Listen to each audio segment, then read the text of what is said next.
Dear students, today we are going to learn 3.1 Why. This poem is written by an unknown poet, and this poem is very simple and very easy to understand.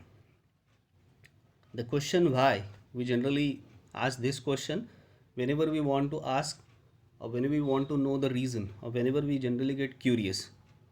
म्हणजे जेव्हा केव्हा आपल्याला काही उत्सुकता असते, एखाद्या गोष्टीमागचं कारण आपल्याला विचारायचं असतं, तेव्हा आपण का बरं किंवा व्हाय या पद्धतीने प्रश्न समोरच्याला विचारतो. तर या कवितेमध्ये आपल्याला एक क्युरियस म्हणजेच उत्सुक असा लहान मुलगा वेगवेगळ्या प्रश्नांची उत्तरं विचारतोय, त्याच्या मागचं कारण विचारतोय. That's very simple. Some questions are very simple, but some questions are even difficult for some people. Okay, so that is exactly the theme of the poem and that we are going to understand. So let's start our poem. I know a curious little boy. So the poet is saying here that he knows a very curious little boy. एक खूप उत्सुक आणि एक लहान मुलगा आहे ज्याला कवी ओळखतो. हु इज ऑलवेज आस्किंग व्हाय, जो नेहमी प्रश्न विचारतो आणि तो प्रश्न व्हायने सुरू होतो. म्हणजेच एखाद्या गोष्टीमागचं कारण काय आहे हे तो विचारण्याचा प्रयत्न करतो. आणि ही ऑलवेज आज that question why. Why this, why that, why then, why now. असं का बरं, तसं का बरं, मग का बरं, व्हाय नाव, आता का बरं, नंतर का बरं, व्हाय नॉट, का बरं नाही, व्हाय बाय अँड बाय. म्हणजे असे भरपूर व्हायचे प्रश्न तो विचारतो, ज्यामध्ये त्याची उत्सुकता आपल्याला आढळून येते. Who is always very curious, खूप उत्सुक असतो तो. And therefore he always repeat such questions which are generally start with why. He wants to know why wood should swim, why lead and marble sink. तो नेहमी विचारतो किंवा त्याला माहीत करून घ्यायचं असतं की वाय वुड शुड स्विम, पाण्यामध्ये जर आपण लाकूड टाकलं तर ते तरंगतं का बरं. And why lead and marble, lead एक धातू आहे आणि मार्बल ज्याला आपण गोट्या म्हणतो किंवा कंचे म्हणतो, ते जर आपण पाण्यात टाकले तर ते बुडतात का बरं. म्हणजे एखादा दगड किंवा एखादा धातू हा पाण्यात टाकला तर बुडतो, पण लाकूड जर पाण्यात टाकलं तर ते तरंगतं का बरं. That is his question. That we know obviously, we have learn this thing in science, की समजा एखाद्या गोष्टीचं वस्तुमान जास्त असलं आकारमानापेक्षा तर ती वस्तू हेवी असते आणि ती पाण्यामध्ये बुडते. म्हणजे पाण्यापेक्षा एखाद्या वस्तूचं वस्तुमान जास्त असलं तर ती बुडते आणि वस्तुमान कमी असलं तर ती त्यावर तरंगते. ही सिम्पल सायन्स आपल्याला माहीत आहे. Why star should shine and why wind should blow. तारे का बरं चमकतात and why winds should blow. आणि हवा का बरं वाहते, वारा का बरं वाहतो. Why we eat and drink, आपण जेवण का बरं करतो आणि पाणी का बरं पितो. This types of very simple but some questions are even very difficult. These type of questions that boy always asks the poet or always asks the people around him. He wants to know what makes the cloud. त्याला माहीत करून घ्यायचं आहे की ढग का बरं बनतात, कसे बनतात. And why they cross the sky, आणि ते आकाशामध्ये इकडून तिकडे का बरं जातात. Why they cross the sky. Why sinks the sun behind the hills. जो सूर्य आहे तो एखाद्या टेकडीच्या मागे का बरं बुडतो, का बरं तो मावळतो. अँड वाय द फ्लावर्स डाय, आणि फूल जे आहे ते का बरं कोमेजतो, ते का बरं मरून जातं. That questions he always ask. He wants to know why wind should come from the out of bellows nose. What is bellows. Bellows is actually an apparatus for blowing air. आपण बघा बलूनमध्ये वगैरे हवा भरण्यासाठी जे वापरतो, किंवा तुम्ही एखाद्या लोहाराकडे हे बघितलं असेल बेलोज, ज्यामधून वारा येतो, हवा बाहेर काढली जाते जेणेकरून आग व्यवस्थितपणे पेटली पाहिजे. तर त्या बेलोजच्या नोजमधून, त्याच्या त्या तोंडातून किंवा त्याचं जे पर्टिक्युलर पोर्शन आहे ज्यातून हवा येते, तिथून हवा कशी काय येते. That question he ask.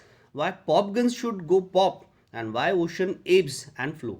तो पॉपगनमधनं जेव्हा ती त्याच्यातून खेळण्याची एक बंदूक असते ज्यातून एक पर्टिक्युलर ॲरो बाहेर निघतो आणि त्याच्यातून आवाज येतो, पॉपिंग. ओके, तो तसा आवाज त्याच्यातून का बरं येतो आणि तो त्याच्यातून बाहेर कसा येतो. And why the ocean ebbs and flow. जो ओशन आहे, why it ebbs and flow. Ebbs means tide water moves away from the land. म्हणजे जे टाईड वॉटर आहे, पाणी आहे ओशनमधलं, moves away from the land, ते जमिनीपासून मागे कसं जातं आणि जमिनीकडे पुन्हा परत कसं काय येतं. म्हणजे ज्या लाटा आहे समुद्राच्या, त्या जमिनीपासून बघा, समुद्राच्या लाटा किनाऱ्यावर आल्यावर मागे जातात आणि पुन्हा येतात. Why this happens, that boy always wants to know. He wants to know why fish have gills. त्याला माहीत करून घ्यायचं आहे की ज्या फिश असतात, जी मासा आहे, त्यांना गिल्स जे असतात. गिल्स म्हणजे माशांमध्ये एक रेस्पिरेटरी ऑर्गन असतो. means that organ which generally fish use for taking oxygen from water. What they do generally, they take the water from the sea or particular river from their gills and they absorb only oxygen. Okay, तर ते पाणी घेतात आपल्या तोंडातून, ते पाणी गिल्समधून जाऊ देतात आणि त्याच्यातून ऑक्सिजन, आवश्यक असणारं ऑक्सिजन स्वतः घेतात आणि पाणी पुन्हा बाहेर सोडतात. सो या ऑर्गनला गिल्स म्हणतात. ठीक आहे, हा गिल नावाचा ऑर्गन प्रत्येक माशामध्ये असतो. So he wants to know why fish have gills. तर त्याला माहीत करायचं की फिशना गिल्स का बरं असतात and Y boys cannot fly. आणि मुलं उडू का बरं नाही शकत. दॅट बॉय आज this questions. Why stream comes from the kettle spout.